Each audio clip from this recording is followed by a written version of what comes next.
Hi, எல்லாருக்கும் வணக்கம். தினம் ஒரு கதை யூடியூப் சேனலுக்கு உங்களை அன்புடன் வரவேற்கிறேன். நான் உங்கள் இந்துக்குமார். இன்றைக்கி ஒரு குட்டி கதை தாங்க. எப்போயும் நம்ம பார்க்குற மாதிரி சின்ன கதை தான். அந்த கதையிலேருந்து குழந்தைங்களுக்கும் சொல்கிற மாதிரி விஷயங்கள் இருக்கும். நாமளும் ஒரு சில விஷயங்களை நம்மளோட வாழ்க்கைக்கும் எடுத்துக்கிற மாதிரி இருக்குங்க. அப்படி ஒரு கதையை தான் இன்றைக்கி பார்க்க போகிறோம். வாங்க கதைக்குள்ளே போகலாம். ஒரு ஊரில் ஒரு வியாபாரி இருந்தாருங்க. அவர் எப்படிப்பட்ட வியாபாரின்னா, அவர் வீட்டு பக்கத்தில் கிடைக்கிற உணவுப் பொருட்கள் எல்லாம் வந்து கொஞ்சம் விலை கொடுத்து வாங்கிட்டு வந்து வெளி சந்தையில் வந்து நல்ல விலைக்கு விற்பனை பண்ணி வியாபாரம் பார்க்குற ஒரு வியாபாரிங்க. அவர் வந்து இன்றைக்கும் அதே மாதிரி தான் வீட்டு பக்கத்தில் இருக்க பொருளெல்லாம் வாங்கிட்டு சந்தைக்கு வந்து வியாபாரம் பண்ணுறதுக்காக வந்திருந்தார். வந்து வியாபாரம் பண்ணி நல்ல பணமும் பார்த்துட்டார். பணம் பார்த்துட்டு திருப்பி வீட்டுக்கு போகலாம் அப்படின்னு சொல்லிட்டு முடிவெடுத்து வீட்டுக்கு வர்றாரு. வீட்டுக்கு நடந்து வந்துட்டுருக்க வழியிலேயே வந்து அவருக்கு ஒரு கோவில் பார்க்குறாரு. அந்த கோவிலை பார்த்தோன்னே அவருக்கு அந்த கோவிலுக்கு போய் சாமி கும்பிடணும்னு தோணுது.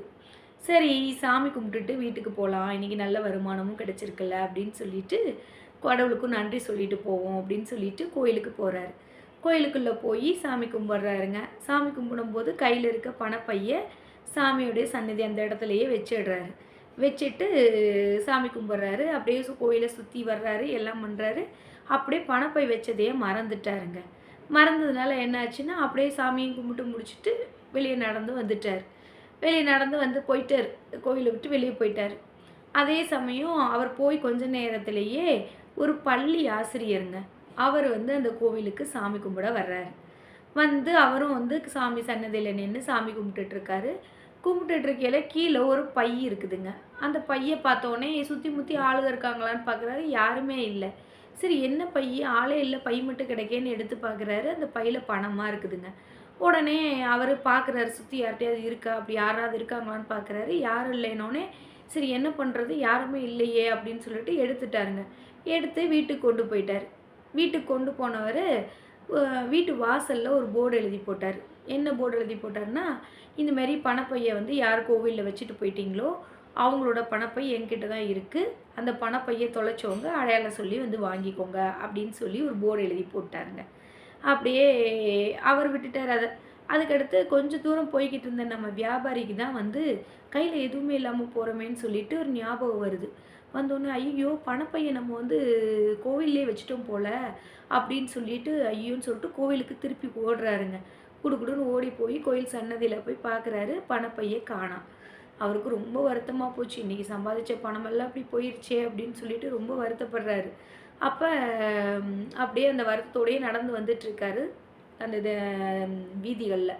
அப்போது ஒரு வீதியில் ஒரு வீடோட வாசலில் அந்த பலகையை பார்க்குறாரு. இந்த மாதிரி பணப்பையை தொலைச்சவங்க வந்து பணப்பையை வாங்கிக்கலான்ற அந்த வாசகத்தை பார்த்தோன்னே ரொம்ப சந்தோஷமாயிருது. வேகமாக ஓடி போய் அந்த வீட்டுக்குள்ளே நுழையிறாரு.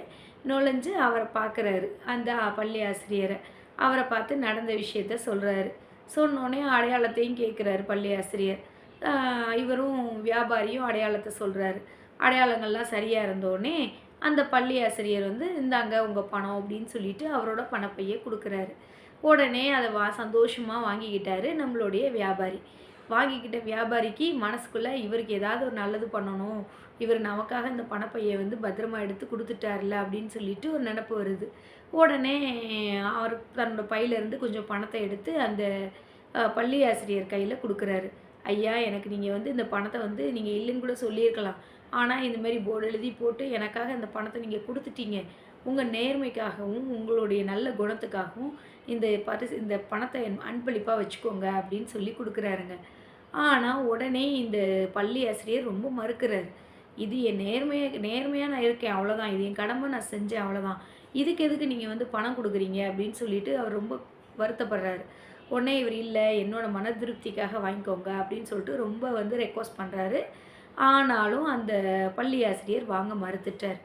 உடனே இந்த வியாபாரி என்ன பண்ணார், கொஞ்சம் பணத்தை எடுத்து அவரோட வீட்டில் உள்ளே இருக்க இடத்துல ஒரு டேபிளில் வச்சுட்டு குடு ரோட்டுக்கு ஓடிடுறாருங்க.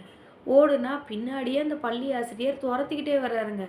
என்னடா இது அப்படின்னு சொல்லிட்டு பார்த்தா, அவர் துரத்திக்கிட்டு வர்றத ஊர் மக்கள் எல்லாம் பார்க்குறாங்க. முன்னால் ஓடுற அந்த வியாபாரியை பார்க்குறாங்க. மக்களுக்கெல்லாம் வினோதமாக இருக்குது. என்னது, ஒரு வியாபாரி ஓடுறாரு, அவர் பின்னாடி நம்ம பள்ளி ஆசிரியர் ஓடுறாரே அப்படின்னு சொல்லிட்டு.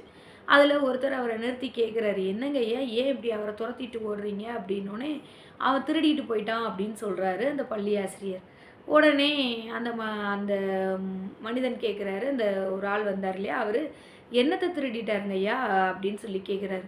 உடனே அவர் சொன்னாரு, இத்தனை நாளா நான் காத்து வச்ச என்னுடைய தன்மானம், என்னுடைய நேர்மை, என்னுடைய நல்ல எல்லாத்தையும் வந்து அவர் திருடிட்டு ஓடுறாரு" அப்படின்னு சொன்னோனே, இவருக்கு ஒன்றுமே புரியல, அந்த கேட்ட மனுஷனுக்கு.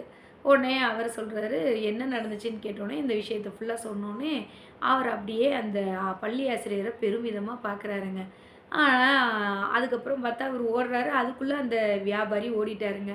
இந்த இவரும் வந்து அப்படியே மனசு உடைஞ்சு போயி, "இப்படி பணத்த வச்சுட்டு போயிட்டாரே!" அப்படின்னு சொல்லிட்டு வருத்தப்பட்டுட்டு வர்றாரு. ஆனா, ஊர் மக்கள்ட்ட எல்லாம் இந்த விஷயம் பரவுனோனே, ஊர் மக்கள் எல்லாம் அந்த பள்ளி ஆசிரியர ரொம்ப ஒரு உயர்ந்த ஒரு மனிதர்ன்னு சொல்லிட்டு, அப்படியே பெருமையோட பார்க்குறாங்க. இப்படி ஒரு பள்ளி ஆசிரியர் நம்ம ஊர்ல இருக்கிறது பெரிய விஷயம் அப்படின்னு சொல்லிட்டு, அவங்களுக்குள்ள பேசிக்கிறாங்க. இதுதாங்க கத. இந்த கதை மாதிரி தாங்க நம்மளோட வாழ்க்கையிலையும் ஒரு சில நபர்களை சந்திச்சிருப்போம். ரொம்ப நல்ல மனிதர்களா இருப்பாங்க. என்ன குடுத்தாலும் வாங்க மாட்டாங்க. அன்பளிப்பா குடுக்குறோம். இது ஒரு சின்ன என்னோட கிஃப்ட்டுன்னு சொன்னாலும் வாங்க மாட்டாங்கங்க. இது மாதிரி தாங்க நெறைய பேர நம்ம சந்திச்சிருப்போம். நம்மளும் இந்த மாரி ஒரு சில இடங்கள்ல நடந்திருப்போம். இது வந்து இந்த கதை அந்த நினைவுகள ஞாபகப்படுத்துச்சுங்க. அதனால இந்த கதைய நான் உங்களோட ஷேர் பண்ணேங்க. ஓகேங்க. நாளைக்கு இன்னொரு கதையோட உங்கள வந்து பார்க்குறேங்க. அதுக்கிடையில எப்பயும் நம்ம ஒரு சில பொதுவான விஷயங்கள் பேசுறது உண்டு. இன்னைக்கும் அந்த ஒரு சில விஷயங்கள உங்ககிட்ட பேச போறேங்க. ஏங்க உங்க வீட்ல சின்ன பொண்ணுங்க இல்லைன்னா யங் ஏஜு பொம்பள பிள்ளைங்க இருக்காங்களாங்க? என் வீட்ல எனக்கு 2 பொண்ணுங்க.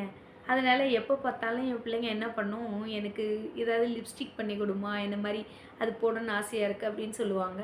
லிப்ஸ்டிக் வாங்கி குடுன்னு சொல்லிட்டு. லிப்ஸ்டிக் வாங்கிட்டு குடுத்தா அதெல்லாம் காஸ்மெட்டிக் அதெல்லாம் குழந்தைங்க போட்டாங்கன்னா, உதடெல்லாம் வீணா போயிடும், நோய் நொடி ஏதாவது வந்துரும்னு பயந்துட்டு, நானாவே வந்து ப்ரிப்பேர் பண்ணேங்க. அது எப்படி ப்ரிப்பேர் பண்ணேன்னா, ஒரு பீட்ரூட் எடுத்துட்டு, நல்லா அது ஜூஸ் எடுத்துட்டு, அத நல்ல ஒரு வடச்சட்டியில வச்சு நல்லா கிண்டிட்டே இருந்தோம்னா, ஒரு ஒரு ஒரு ஜெல்லி கன்சிஸ்டன்சிக்கு வருங்க. ஒரு மாதிரி ரொம்ப கெட்டியாகாம, ரொம்ப தண்ணியாவும் இல்லாம. அந்த டைம்ல கொஞ்சம் ஒரு ஹாஃப் ஸ்பூன் இல்லைன்னா 1/4 ஸ்பூன் கொஞ்சமா வந்து நெய் விட்டு அப்படியே கிண்டிட்டு இறக்கிரணுங்க. இறக்கிட்டு அத ஒரு சின்ன குட்டி டப்பால அடைச்சு ஃப்ரிட்ஜிலோடைய ஃப்ரீசர் பாக்ஸில் போட்டுறலாங்க. அத அப்பப்போ எடுத்து பசங்க எத்தனை டைம் வேணாலும் அந்த குழந்தைங்க போடலாங்க. போட்டாலும் ஒண்ணுமே பண்ணாது. குழந்தைங்க லிப்ஸ் இன்னும் பிங்க்கா தான் மாறும். இன்னும் அழகா தான் மாறும். அதனால எத்தனை தடவ போட்டாலும் ஒண்ணும் செய்யாது. ஏதாவது அவங்க சாப்பிட்டாங்கனாலும், உள்ள போனாலும் ஒண்ணும் பண்ணாது. அதுதாங்க நான் என் குழந்தைங்களுக்குலாம் பண்ணி வச்சிருக்கேன். நீங்களும் பெண் குழந்தைங்கள வச்சிருந்தீங்கன்னா, கண்டிப்பா நீங்க மேக்கப் போடுறீங்க, ஏதாவது பண்ணீங்கன்னா, அவங்க உங்ககிட்ட கேட்பாங்க.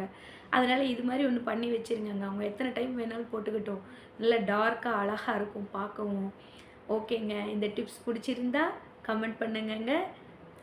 உங்களுக்கு இந்த சேனல் பிடிச்சிருந்தா லைக் பண்ணுங்க, சப்ஸ்கிரைப் பண்ணுங்க. ஓகே, பாய்.